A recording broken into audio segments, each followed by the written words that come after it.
Okay, boys and girls, time for the Monday Morning Analyst right here on the MMA Hour. Let me take a sip of this rat-poisoned coffee. Stevia. What losers drink. God, that is terrible. Who are these idiots that put that in coffee? All right, neither here nor there. So as I mentioned, Kamaru Usman is going to be taking on Tyron Woodley, UFC 235, March 2nd, I think in the T-Mobile Arena in Las Vegas, Nevada. Why is that important? Well, for the reasons that Colby Covington got passed over. We'll talk about that a little bit later in the show. But it just got me to thinking, okay, how would an Usman versus Woodley fight go? Now, this is not what I'm about to show you, some kind of full preview. Normally what I do is I look at fights that happened after the fact and then piece them together. If I could be candid, I think I'm a little bit better at figuring out what happened versus what will happen. I find most predictive analysis, frankly, to be wrong in MMA, even by people who are quite qualified to give analysis. It's just hard to know, but there are probably a couple of things we could point to that are at least worth keeping in mind. That's what I'm going to do today. With that being said, let me give a bit of a preamble here. I'm one of the few guys, people look at numbers in MMA, but they look at them at a very cursory level. Or you often see this rejection of numbers. Oh, what do numbers really tell us in MMA? They're not reliable. These people are all uniformly wrong.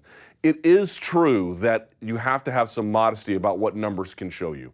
It is true that in some cases they can't tell you much at all, but it is more often than not the case that they can illuminate in a lot of really interesting ways. There are so many variables in MMA that sometimes you can get lost, but I believe that the numbers in MMA provide a lot of direction. I believe that the stats are incredibly important, and Fight Metrics work is often maligned in this regard, totally unfairly in my judgment, even by people who are otherwise qualified to give analysis. I am not going to be one of those people insofar as I am qualified. Their numbers are good, their numbers work, and more often than not, it will lead you in the right direction. If we can go to the slides here. One gentleman, I said his name last time. Let me show you here, if you guys can see. This is the guy that helps me out with all the numbers. If you want to give him a follow on Twitter, mjcflip.script. It is the worst Twitter name in the world. He probably thinks stevia is delicious in coffee. He is a dumb man for putting this as his Twitter handle. But that being said, it is his feed, Michael Carroll, he works at Fight Metric, is a treasure trove of interesting information, and he helped me out massively with today's sort of first draft study of Kamaru Usman and how he might match up well. So give this guy a follow. If you don't, I don't know what you're doing. Big thanks to Michael Carroll, even though he has a stupid Twitter name. Okay? So, how might Kamaru Usman match up with Tyron Woodley? What are the ways in which that could happen? You might think they can knock each other out because they both throw big, heavy punches. In particular, Tyron Woodley has a number of first-round finishes in his career, right? His last fight was one such of them. So that's a possibility. In fact, even Kamaru Usman, who's not really a finisher, but he has one knockout win in his career inside the UFC, has won head and arm triangle as well.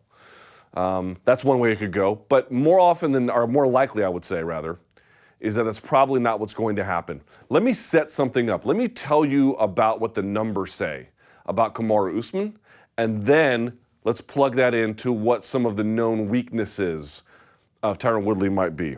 And so we'll do that by doing this. Here we go. These are all courtesy of Fight Metric. If you can't read these, let me read these to you. Here are some facts about Kamaru Usman. As you can see, I've got something approximating Nigerian green here. Forgive me if it's not exactly correct. 40 takedowns. He is already tied for 8th in welterweight history, which, by the way, is the richest statistical division for takedowns by far. 52% takedown accuracy. That's 5th among active welterweights. His takedown defense rate, 100%. 4.47 takedowns landed per 15 minutes. That is the 4th highest rate in welterweight history. We continue. Here are some more. Usman takedowns. If you can't read these, don't worry. I will read these out to you. He landed 6 versus Al Hassan, I believe. No, not Razak, but the other one. 6 versus Leon Edwards. 5 versus Yakovlev. 8 versus Mech. 12 against Dos Anjos. By the way, these are all the most takedowns that any of these fighters have ever given up in a UFC fight. So 1, 2, 3, 4, 5, including a former champion. When they surrendered takedowns against this guy, that's the most that they've ever in their careers done that. Keep that in mind. Let's keep going. One more of these. In his last fight against Rafael dos Anjos, that was from the Ultimate Fighter finale, if you'll recall, Usman landed 130 significant strikes and 12 takedowns versus dos Anjos. How good is that? Here's how good that is. He became the second fighter in UFC history to connect 100-plus significant strikes and 10-plus takedowns in a single UFC fight. The only other guy to do that was Cain Velasquez against Junior Dos Santos at UFC 155, and that's what he absolutely melted JDS's face over time. One of the all-time great beatings, truly, in UFC heavyweight history. He matched that with that fight. So what lessons can we draw from all of this? As I mentioned, this is not the. I never presented these findings in any case, even if this was a more finished product. I would need much more time to do a tape study. I only had an afternoon. But I don't present these to you as the authoritative findings or the only findings or the best findings. I present these to you as my findings. I always encourage you to go find everybody else's and then draw your own conclusions. This is how I see it. So when we take into consideration some of these career statistics and some of these career highlights, and there are more numbers we could look at, here's what I have. And by the way, look at the tape as well. Here's what I came up with. Number one, elite output. The amount of output that this guy has, the amount of volume that he has in a fight is extraordinary. That's not merely true per round, but it's true over time. In other words, as each round passes, he typically has more offense as the fight goes on. Cardio machine, and in the fifth round, he is throwing and attacking much more than in the first round, or if it's a three-round fight, there. There's a couple of exceptions where that's not quite true, where there's a couple of fights where he gets from 1 to 2, it goes up, and then from 2 to 3, it goes down. But more often than not, you will see the curve goes just like that. As the rounds go on, his output gets more and more, to the point, well, as we showed you in the last slide, he's tying Cain Velasquez for the kinds of beatings he's handing out in terms of mixing up takedowns with strikes. Elite output. He can put out so much offense that he's literally out there either matching or setting records. That's important. Number two, range and stance. He does a really good job, Kamaru Usman does, of cage cutting, right? He likes to push out in to people. We've talked about it, fighters being behind the two black lines. He's very, very good at that. He excels there. If you strike with him in the center of the cage, and Rafael dos Anjos did, he actually had some success there. It's not to say that he can't fight there. He can. I think he's a very formidable talent. I think his boxing and his kickboxing is a little bit underrated. But to be sure, his best work, I think it's probably fair to say, is as he pushes out cage cuts.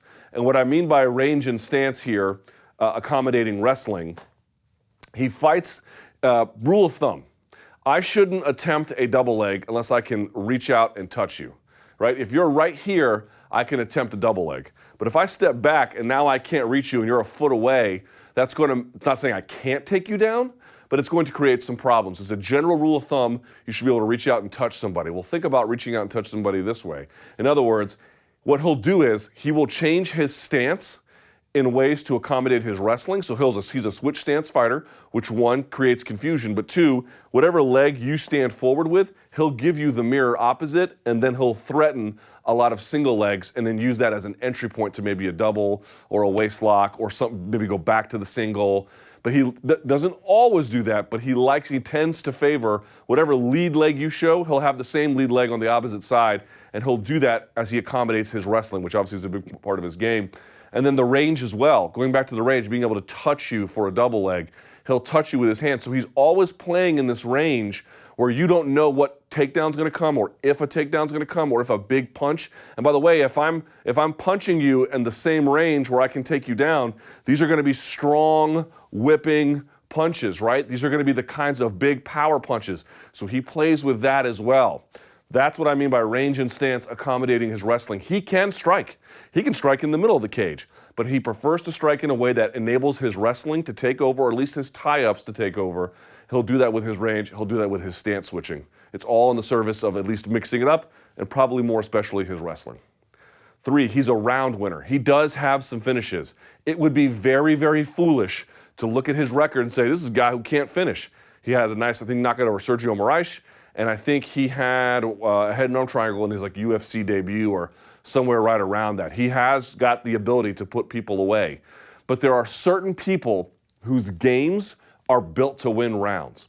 I'll give you another example. She too has some spectacular finishes. But when you really think about how well she does against the elite of her division, more commonly, she wins rounds. Joanna Jędrzejczyk. Yes, the finish of Carla Esparza was tremendous. Yes, the beating she put on Jessica Penne was legendary. But more often than not, what does she do? She just laps these people like she did against Jessica Andrade, or pick your favorite Joanna Jędrzejczyk win. It's not a slight. It just tells you what kind of thing they favor. Part of the reason why he's able to accrue these big numbers is because these fights continue. They go 2, 3, 4, 5 rounds. And that's how you get these whopping totals of strikes or takedowns. It's because his game is built to control. His game is built to dominate. His game is built to put forward pressure. His game is built to win rounds. And that feeds into the fourth. How do you get elite output? How do you get a thing where you're mixing up boxing and wrestling and you're winning rounds constantly? It's because you manage your resources really well. He has a phenomenal gas tank, but what you'll notice is he doesn't, I'm going to call him a risk manager. That is not the same thing as risk averse. Far from it. Dude, he will slug it out with you. Go and watch any of his fights. It's not that he's afraid, but he is smart and he is calculated. He'll manage his cardio and he'll manage his risk. Think about the times you've seen him punched in the face. Usually it's single strike and he's out of the way. Or he got up kicked in the face by Dos Anjos, but then he just sort of passed guard and got on top. There are moments in a fight where you're going to take your licks. But by and large, people don't put it on Kamaru Usman ever. Why? Because he's tactically sound and he's defensively wise. He makes choices that enable him and he makes choices that disable you. And that sounds kind of obvious, but a lot of people don't do that in MMA. They kind of flip a coin and just see which way the cookie crumbles here a little bit. He doesn't do that. He manages risk by imposing a controlling, round-winning skill set. He's got the cardio to match it because he doesn't spend it on unnecessary, wild amplitude things. It's built for elite output. It's built for wrestling, and he puts it all together. Again, if you give me a week or two to really study tape, I could probably give you a little bit more, but I think this is at least a basic, and I would call it that, a basic framework to at least understand what you're looking at, what you think about when you think about Kamaru Usman. Why does he win? Because he has a designed game to win rounds. He has an extraordinary amount of output. He has this style of wrestling that can be confused with his striking and all works in service of each other. He has resource management, and he doesn't make bad defensive choices. It's hard to hurt him because he's usually in a space where that doesn't happen. He will sometimes bite down the mouthpiece and slug it out with you, but that's pretty rare. By and large, he makes smart decisions about his cardio. He makes smart decisions about the round. He makes smart decisions about what he can get away with and what he can't. He's a very smart fighter. Yeah? Okay, there you go. So with that being said, as I mentioned, he's got this incredible output. All right, now what does all this have to do with Tyron Woodley? Good question. So what are Tyron Woodley's famous losses? The one against Nate Marquardt, but that was in Strikeforce, and that was so long ago. I just don't know what you can take from that. So I'm not saying it doesn't mean anything, but for the most part, I don't want to pay attention to that. Plus, Nate Marquardt is totally different than Kamaru Usman, so maybe not that one. You could say Rory McDonald. That'd be a good one, right? But again, you go back and you watch it, and Rory McDonald just has this, at the time, this really imposing jab. He was able to get in his opponent's faces and really a creative striking. He was just a superior stand-up fighter, both in terms of what he could throw and how he could manage the space and then manage the interactions between them. So not saying he doesn't have some of that, but I don't think that'd be a very apt comparison. I'll tell you which one is the apt comparison. Ready for this? The apt comparison is, and we want to be limited in how much we say it's apt. I would argue, quite humbly, it's Jake Shields. Why? Let me read you some stats here off my phone if I can. Yes, this is from my friend MJC Flip the Script, worst Twitter name in the galaxy. Here's what he had to say. Shields won that fight. Now, that was one of the most boring fights you could imagine, but Shields did in fact win. He went 0 for 18 on takedown attempts against Woodley, which of course is usually not a great thing. For example, Maia, I think, went 0 for 21. But Shields threw 211 significant strike attempts versus Woodley and ultimately outlanded him 82-60. What are some ways that he did that? Well, some of them is he had a good jab. He had a good low kick. He just kind of stayed active. Not necessarily tools that Kamaru Usman uses. But what is the lesson there? Tyron Woodley often, not always, but often, tends to back up and cede territory. That's a bad matchup when you go against Kamaru Usman, who loves to impose in that regard. Now, Tyron Woodley has a 94.8% takedown defense ratio. That is very, very high. But it turns out if you can't take him down, what you can do is kind of overwhelm him with offense, either if it lands or even if it's just attempted. Danny's over here taking pictures for Instagram. Hi, Danny. That's the idea. You can almost spam him into nullification. Now, again, I'm not predicting that's the way it's going to go. You're like, oh, Luke, you're saying it's going to be a boring fight? I would at least take that into consideration, but it's too hard to say. These two lions could slug it out with their big power and somebody goes down in 30 seconds. I am very loath to make specific predictions, other than to say we have seen guys have success against Tyron Woodley through output. What do we know about him? Elite output. That is something to pay attention to. Let's take a look at some of these things here for just a second. Let me show you what I meant by, this is the career of Tyron Woodley. Pay attention to some of these numbers. Okay, I'm going to blow them up here for you. So against Darren Till, boy, look at those stats, huh? If you can't see them, 57 significant strikes for Tyron Woodley, 0 for Darren Till. Not a great number. Against Demian Maia, 57 to Maia's 28. Woodley had 54, Thompson 53. Very, very close fight, as you can see.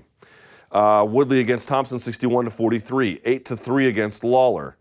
He did get outstruck by Gastelum. Or at least numerically outstruck, I should say. That's another interesting one you could bring up, but I'm going to pass on it for now. 13-2 against Dong Hyun Kim.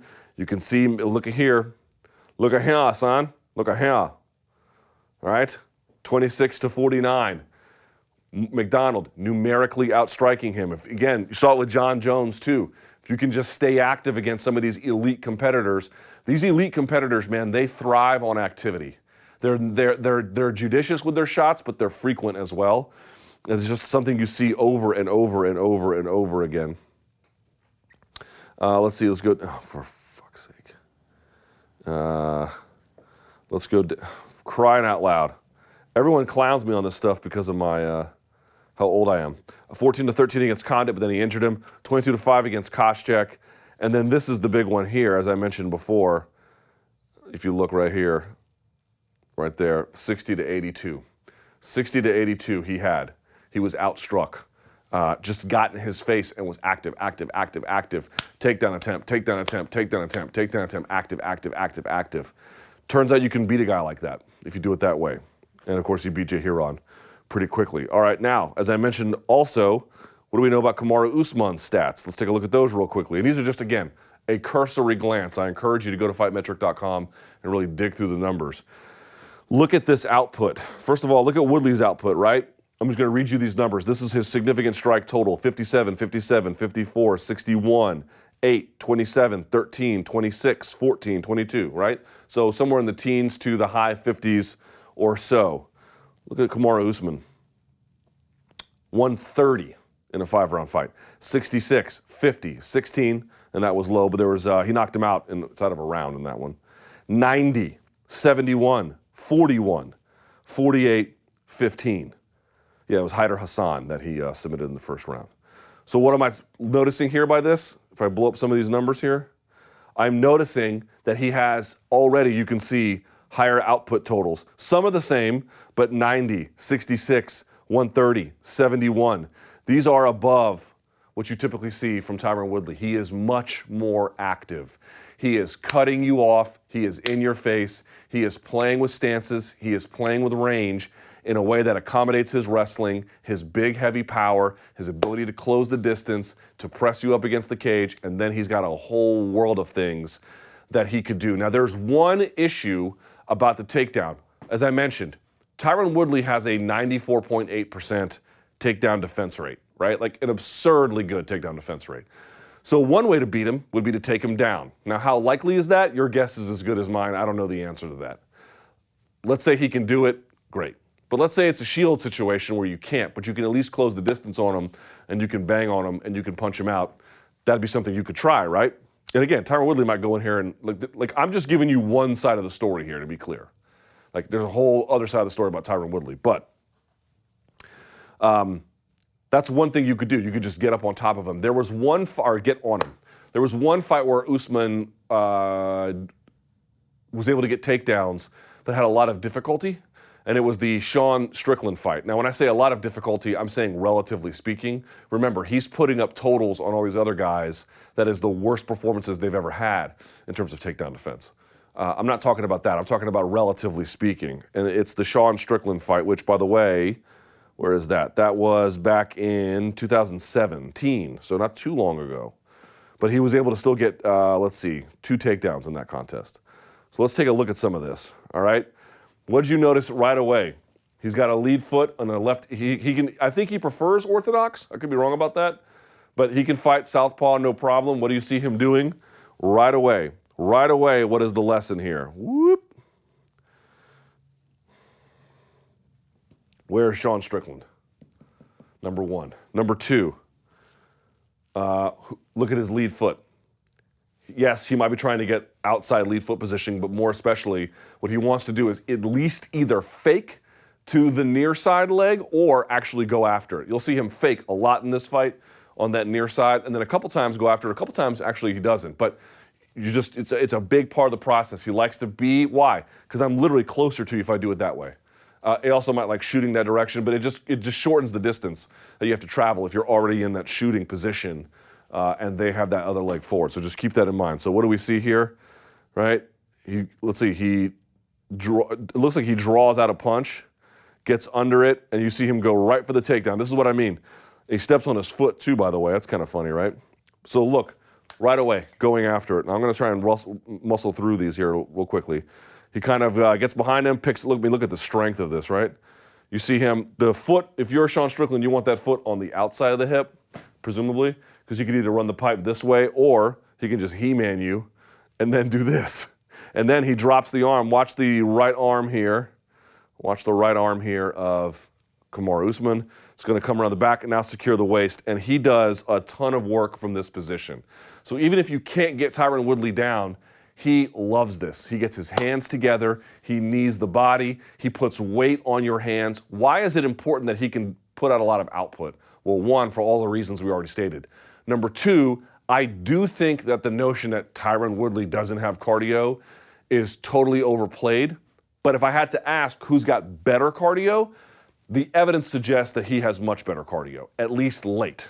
Now, if the fight doesn't go that late, who cares? So, like, does Tyron Woodley have a bad gas tank? I don't believe that. I really don't think there's a lot of evidence for that. Does he have the same kind of gas tank that Kamaru Usman does?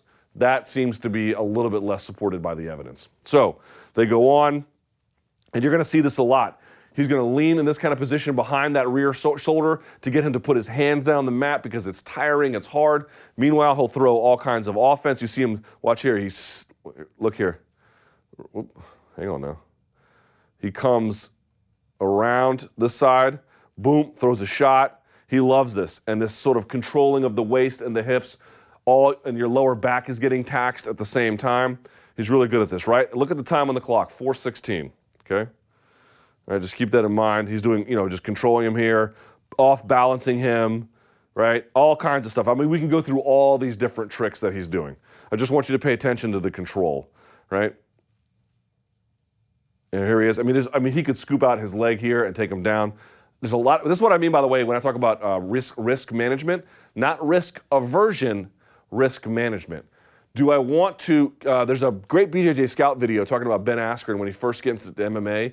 He borrowed some like jiu-jitsu fundamentals about like, the thing you have to do is take someone down, then pass guard, then get him out. Because that's typically the way that the progression is shown to you as like these are superior positions. But it can be that in modern MMA that's not really the best way to approach a fight, that holding mount can be hard and then you end up losing the position. There could be other ways in which to control. And what they found is that letting a guy get to base or to turtle and then controlling the waist and then the hands, you can have much longer control periods as a consequence. Keep your eyes on the clock. Rather than just scooping this leg out, and he'll get on top eventually, but tiring yourself, just have this control position, right? Sean Strickland's doing his thing. Now watch, 406. I can't show you all this footage because it'll get fucked up, but here we are, 242, and he's still here. Is he really trying to take the back? I don't think so. And Sean Strickland has to get up and fight the hands, which, by the way, Tyron Woodley would probably do earlier. But as I mentioned, every round gets harder and harder, gets subsequently more and more and more offense. So even if he's rebuffed early, if he can stay in the fight and avoid that big knockout power, and that's a big if, he can put himself in a position to win. So here he is still, threatening the back. Again, weight forward, the whole bit, right? And Sean Strickland's going to lean up, fight the hands here. He's going to get this left elbow inside like that, and that's going to enable him to turn, and then they separate, right? Or eventually here. By the way, I want you to pay attention to something here as well. Look at this, right? What do you see here? You're going to see a lot of guys try to control Usman with hand control, which is usually the right way to do something. I'm not saying it's not, but there are ways to do it. Tyron Woodley does it better than most people. We're going to take a look at that in a minute, but I want you to pay attention to that. Remember, again, he's one of the best analysts in the game, or she, whoever it is. BJJ Scout has a video we talked about all the adaptations about John Jones. He talked about one a while ago where in the first fight with Cormier, he was trying some frames and he was getting lit up. Then he tried, what was the second one he tried? It was like underhooking and he was getting lit up. But then he tried underhooking and wrist control and he was stopped. Cormier couldn't control him in the clinch anymore. It's not that it's not valuable, but there might be a way to do it. People try it on him, this wrist control thing, and it doesn't really go all that well for them. You'll see. All right, let me just sort of fast forward here. Takes him down, and then we move along. Okay, here we are later. I just want to show you how the length of time and the ways in which he's not really super going for positions, but he goes for them enough to make you react. Then he can go the other way. He can throw in strikes the whole time. He keeps control. He just controls around. Right, here we are. Southpaw position again, right? Here he is coming in, testing it. By the way, look, he's testing range. Hold on here, right? Let's see. Let's see. Testing range. Bok throws a kick a little bit here, backs him up, shoots in, same side, just as I told you before, right? Comes in here, and now Sean Strickland's going to get that near side underhook right here, which is nice. It saves him from the takedown, but watch this, right? Let's just sort of keep going here. Da-da-da-da-da. He eventually, this is the same sequence. Look at the time on the clock, it's about 20 seconds. He separates, and Usman throws a shot, misses, cage cuts, comes right in, eats a shot on his way in, right? Backs him up. Now he's in the orthodox position, kind of goes neutral-ish, right? Then goes back to south. Look at this. Trying to figure out his range right there, tapping, see where I'm at. Taps his way inside, throws a punch. Strickland gets away. He's attacking constantly, but you can see the range is the same. So Strickland doesn't really know what to do with it. Here we are again, same thing, switches stances like this, right? Southpaw, then goes, orthodox, then goes to southpaw. Here he is again, right? Because he wants to be near that leg. What's he doing? Going side to side, blah, blah, blah, blah, blah. You're going to see something interesting here. He's going to box his way in. Watch him switch stances here. This is what I mean when I tell you he can strike a little bit. He throws over the top with a left from southpaw, steps into orthodox, throws a right over the top, goes back to orthodox, and then shoots, as he had shot from the southpaw stance every time. So he can play with it both ways. It all accommodates the wrestling, as you can see in the end. And then here, Sean Strickland gets a 2-on-1 to lift him. Watch, right? He separates, bink. This is what I'm talking about. It's the same range for the takedown. Sean Strickland completely stuffed the takedown. But as he's separating, he's got his hands down, and he eats a shot, and then he crumbles as a consequence. Now, he ended up surviving there. But this is what I'm talking about when the range and the stance, they're hard to keep track of, and they accommodate this wrestling that he can just take on at any moment, or the range to strike with his... Look, this is not a small punch. Look at this punch. That is a heavy, hard distance punch, man. Those are his best punches. He doesn't come in there like a Max Holloway and jab to the body and then circle out. He kind of goes in there and just throws bombs, but only in these circumstances where he's sort of guaranteed to win. Let's sort of put the thumbnail up, please. Let's quickly just move along from this. He goes against Dos Anjos. I don't know if I can't really show you all this. Let's skip just a part of this if we can. Let me see this real quickly because I want to make sure we have time for the tweets. Let's see. Real quickly, put it up. You can see once again, right? He's got wrist control on the outside. You're going to see how this is not really all that useful. Sean Strickland tried it too, right? It doesn't really, yes, it's controlling him. He just moves it back to the point where you can't really control it anymore, and then he goes back to punching, and you take the underhook. It looks like something small, but you're going to notice a bit of a difference here very quickly. Thumbnail one more time, please. Again, because we're short on time. I never have enough time for these things. I had so much to show. And then last, here's a situation, right? One more time, show me, real quickly. Let's say you can't get Tyron Woodley down, and he's, you throw him down, he pops back up. Usman is the king of this. Shots on the break. You saw him hit Sean Strickland on the break. Look at this, bink. And he's got, look at the flexibility here. Look at that, bink. Hard. Look at that knee all the way up here. Big, right? Okay, thumbnail one more time, please. Last thing. This is the totals from the Shields fight. We've already looked at that. All right, go back to it one more time. This is the last thing we'll do, and then we'll get to the tweets. You can see it here. All right, Jake Shields did not take Woodley down, but Woodley went to a knee. I forget the exact circumstance. You're going to see Woodley try to post his hand, or his foot rather, on the hand of Woodley to break his hands apart, or his hand off his foot, something like that, right? He's going to break it apart like that. Oh, yeah. He's got Jake Shields' hands, 2-on-1. So Shields puts his foot right here on the wrist to separate them.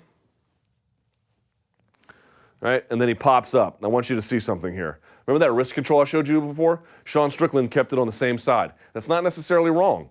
Dos Anjos kept it on the same side. Watch what Tyron Woodley does. Let's get a better look at it right here. All right, I want you to see this. Look here. What is he doing? This is the arm, whoops. This is the arm of Tyron Woodley, yeah? This is the right hand of Jake Shields. He's taking it and he's pulling it across the body. If Jake Shields doesn't have this up, Tyron Woodley's out the other side.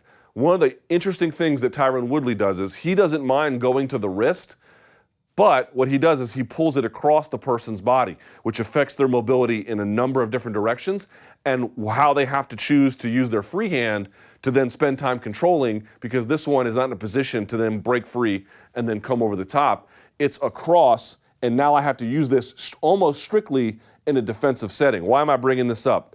Because it's going to be a chess battle here between Kamaru Usman and Tyron Woodley. Tyron Woodley has 94.8% takedown defense rate. Amazing. Kamaru Usman has 100% takedown defense rate. My thought is they're going to be here, and whoever wins in these various spaces is going to be the winner. Can Tyron Woodley do tricks like this, pulling the arm across to force a defensive shell to limit the offense and the output of Kamaru Usman, or can Kamaru Usman bring the gas tank, the risk management, the elite output, and everything else to bear to win in this circumstance over time, like Jake Shields did? Your guess is as good as mine. Please leave your preview in the comments, or you can shoot me an email, lukethomasnews@gmail.com. Thumbnail one more time, very quickly. Last thing on this. Whoop. Okay, go back, please. Thanks to that guy, MJC Flip Da Script. He's a white guy. I don't know what he's got this name for, but whatever. Okay.